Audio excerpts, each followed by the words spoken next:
I mean, I'm going to ask another question now because that neatly leads in, if you don't mind. No, How has sorry, go drag, for it. how has your drag changed, or just drag in general, changed the way you see yourselves outside of performance in everyday life?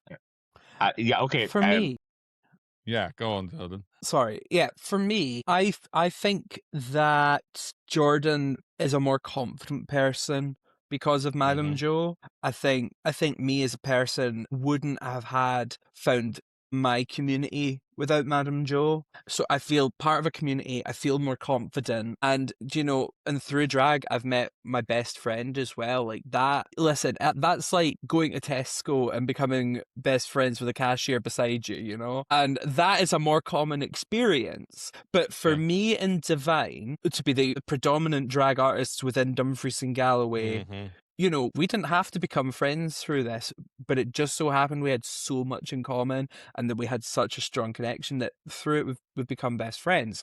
So through that, I've gained confidence, I've found my community, I've got my fucking passenger princess on the other screen over there. And it's like all of that would not have happened without Madame Jo. She's had such a massive positive impact on my life. And we've not only got communities here in Dumfries, but we've got communities in Glasgow, we've got communities in Edinburgh, we've got communities in Dundee. That is massive. That's something I would have never had without Madame Jo. So it's like great. I mean, having confidence is a great indicator that we've got good mental health when we're confident.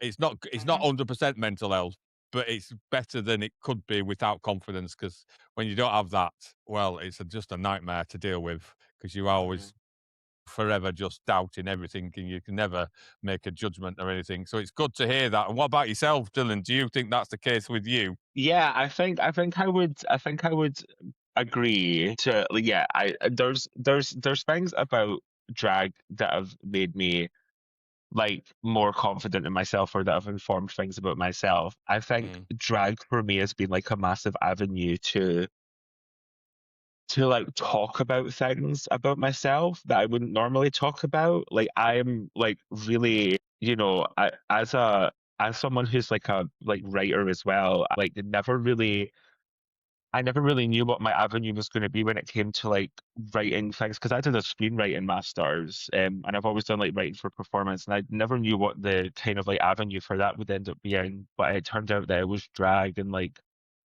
solo shows talking about, and drag helps me to like process a lot of the things that I've like been through in my life. It's helped me to process like when I was in London and like the shit people that I was around, and coming to terms with all of that. But also some of the shit people that I was around like informed a lot about my drag when I was with them. Like one of the first people that I met when I was in London, well, not first people, but like I lived with him in second year, and that was when I started drag. So he was like a massive, massive part of the beginning of that journey, and gave me a lot of confidence because, like myself and Joe, we were very close, and then we weren't, but that was the multitude of different reasons. But I think what's different about when I met Joe was that it was kind of like,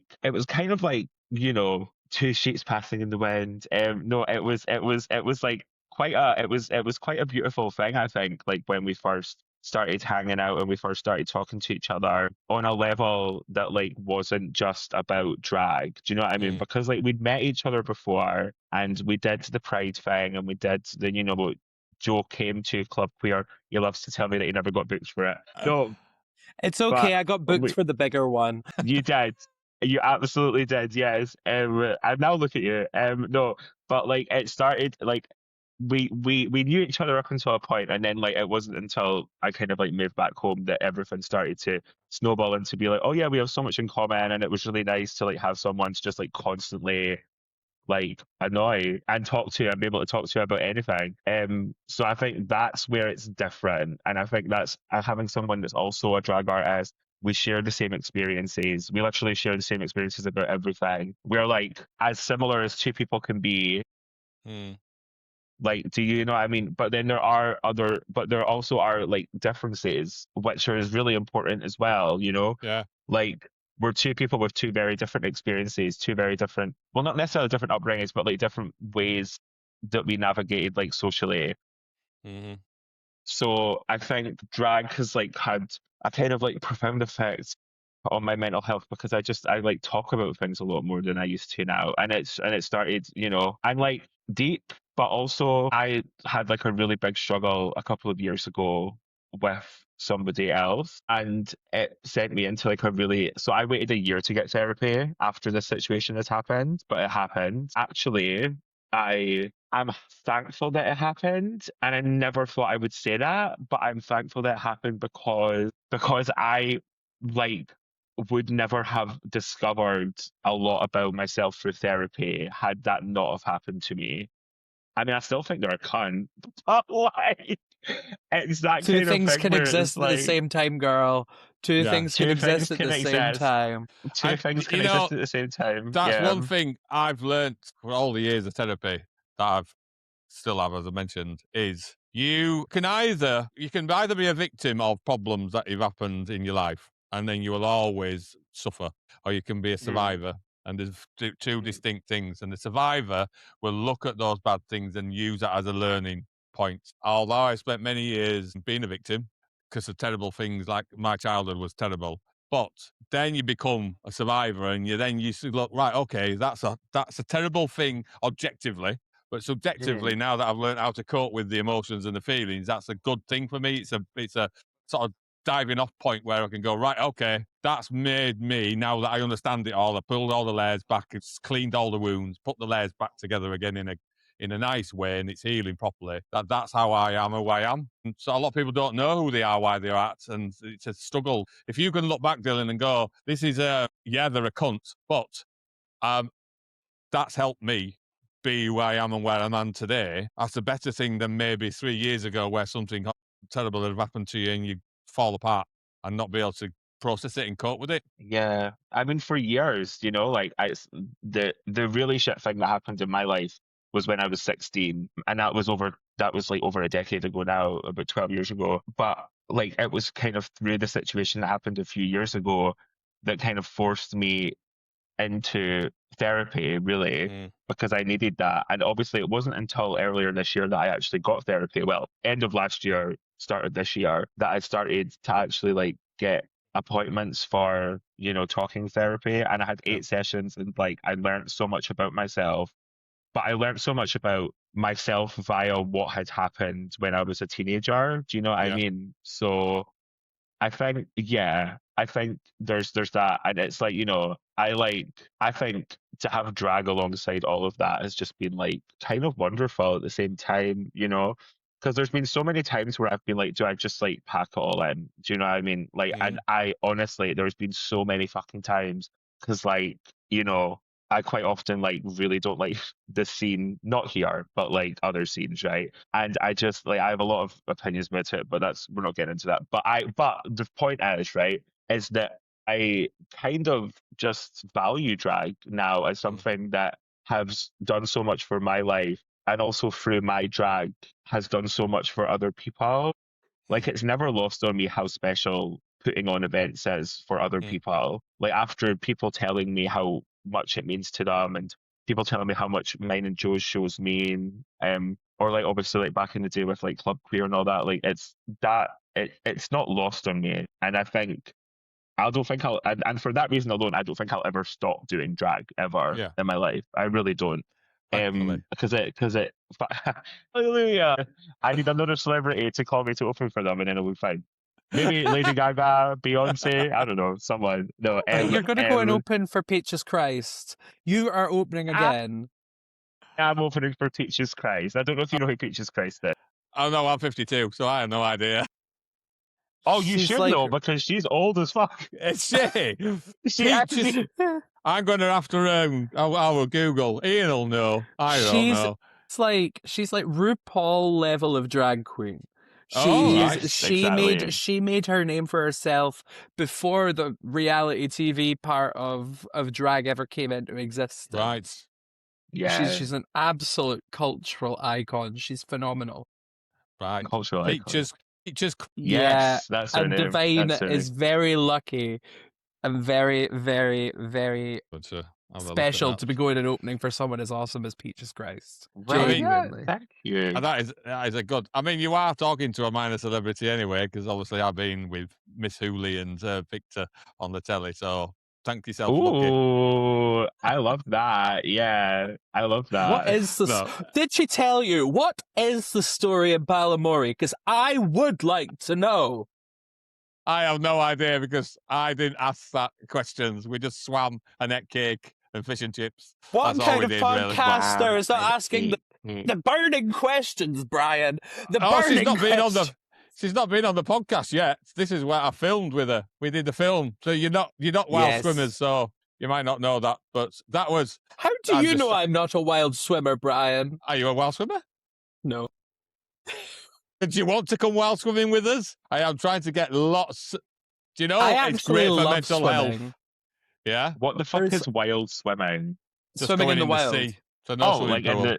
Yeah. All right, okay. So Okay. just getting in Sorry, the lock. go on. just Divine, getting wait in till the we're locker. in Spain. Wait till you see me. We're going to Spain in June. A lot of us. Ah, yeah. Wait till I'm in the sea. You'll see me swimming about like a fucking mermaid. I'm great. I love the lot of us. It's me, you, and Murray. Well, yes. Well, I that's mean, a that is the lot of us. To be Yeah. fair, I'm like their pet dog. You know what I mean? To the married couple.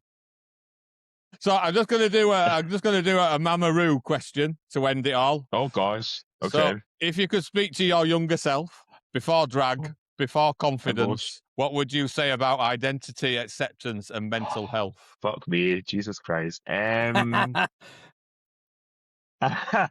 I would say to just keep doing what you're doing because I was always a very flamboyant child, and as a child, young Dylan loved Barbies and Bratz and Lions and Tigers, oh my, and had like the campus time and being. I think one thing I would say: be thankful to your parents Mhm. growing up because my parents, and I said this to my mum in the car the other day actually, and if she's listening, hi. I am always appreciative of the way my parents like brought me up. And I was talking about it the other day because I was like, it's just mad that I used to like really enjoy things like Angelina Ballerina, like a little mouse that wore a fucking tutu, and like Bratz dolls and Barbies and all that sort of stuff. And you guys just said, yeah, that's Dylan. Like, let's just like, we're not going to try and change that. I mean, of course, there was always that thing where it was like my dad tried to put me into like karate and football and rugby, and all of it was just cash, right? But he knew that. Like, it wasn't like he was like, you have to do that. That's fucking Yeah. It was like, oh no, like if you want to do it, then this is an option for you. But if not, then you don't have to. Like, we're still going to buy you fucking Bratz dolls. We're still going to do that. And that was like a really big, like, formative part of my childhood was being able to be inspired by more feminine things. And I think that really informed Divine. And when I eventually started drag, it felt inevitable. Do you know what I mean? It felt like that was what I was always supposed to be doing. And I never thought that really until like I think last year. There's been a couple of times in my life where in my drag career where I've been like this is what I've been meaning to do my entire life. And obviously one of those moments was last year at Chapel. I was like, well, this is like I am where I'm supposed to be, right? I think, just keep shooting for the stars and you'll never not succeed. Because I don't think there's anything else to be said. And that's I'll come to you in a moment, Jordan, and see what your younger self, but just as I'm very big on sort of sayings, if you shoot for the stars and you only reach the moon, you've still got further than most people in the world. Yeah. So what would you say to yourself, Jordan, as a younger self? I don't really know. I think I would say stop taking girls to your room because your dad thinks you're winching them and not bitching about boys. Real. Because my poor father got a right shock when I came out when I was 16 because he thought I was taking those girls to my room for a lovely time. No, it was for a bitching sesh. I would also tell him, like, don't be ashamed of liking the things you like. Don't be ashamed of being the only boy in the classroom to listen to Steps in S Club 7 because those are the things that bring you joy. And if they bring you joy, what the Yeah. fuck's the issue? And I think I'd also tell him to say the things that you want to say. Say the things that are there when someone says something horrible to you and you think of that one thing that you want to say back, just say it. Mm-hmm. Because the worst that they could do is punch you. Mm-hmm. And yeah, I would just affirm everything he already knows, I think. Because similarly to Dylan, like, my parents were really good at allowing me to flourish. Mm. Maybe not so much in like playing with Barbies and brats and things, but more so in just being like, it's just Jordan. Let him listen to what he's listening to. Whether that be the S Club 7 phase or the Slipknot phase, they let me listen to it, right? You know, music was such a massive part of my upbringing and still a massive part of my life now that I genuinely believe that, like, without the music that I listened to as a child, I would not be the drag artist I am now. Mm-hmm. But yeah, no, that's a really difficult question, Brian. Jesus Sorry. Christ. I think it's so deep. Like it's so like there's so I could literally, and you know what I'm like just from listening to me talk today. I could go on an essay about how much drag has, or what would I say to my younger self? Do you know what I mean? Like I would say so much. I literally got asked to do it at therapy. They were like, Yeah. "What would you say to your 16-year-old self?" And I sat there and I wrote a whole letter that was like 4 pages, and then I read it to my therapist like a Shakespeare monologue, bitch. I went, Well, I to think- be or not to be. Yeah, it's so reflective That is though the question. to be able to do that, because a lot of people don't have that ability No. because they're Exactly. so deep in a mental health crisis that they're too scared to look within themselves and go, right, okay, what am I and where am I at and what have I done and where should I have been and what would I have done differently? And we can all have those resentments, can't we? Of, oh, if I'd have done this differently, Yes. if I'd have had the courage to come out when I was 16, maybe things. But then I'm very much a believer of thinking, well, if I'd have done that, then I won't be where I'm at. I won't be interviewing you two, because if I'd have done that at 16, I don't know where I'd be. But I came out at that and I did that and I got married here and I got this here and all that happened and I'm here now. So Right. we have to accept where we're at. But it'd be Right. nice. It's always good to reflect and go, like, well, where could I have been? Because then that influences where you can go in the future. Because you can then go, Yep. right, oh, I didn't know that about myself. I'm going to use that to make where I'm at now better than it is at the moment. Yeah. Because there's always room for improvement. Well, do you know what? I knew it was going to be a good podcast. That's why I invited you both. And it's been really, really good. And I think our listeners, because we're on RSS as well as obviously on Apple and visual videos, they're all going to love this because it's just a great insight into your world, our world, and how hopefully at least just one person out of 10, or just one person really out of all listeners, take from something from this and change where they're at to be something better for themselves. Then that's worth its weight in gold for me. So thank you very much to Jordan and Dylan for coming, aka Divine Tension, and Madame Joe Mama for coming to do a podcast show for us.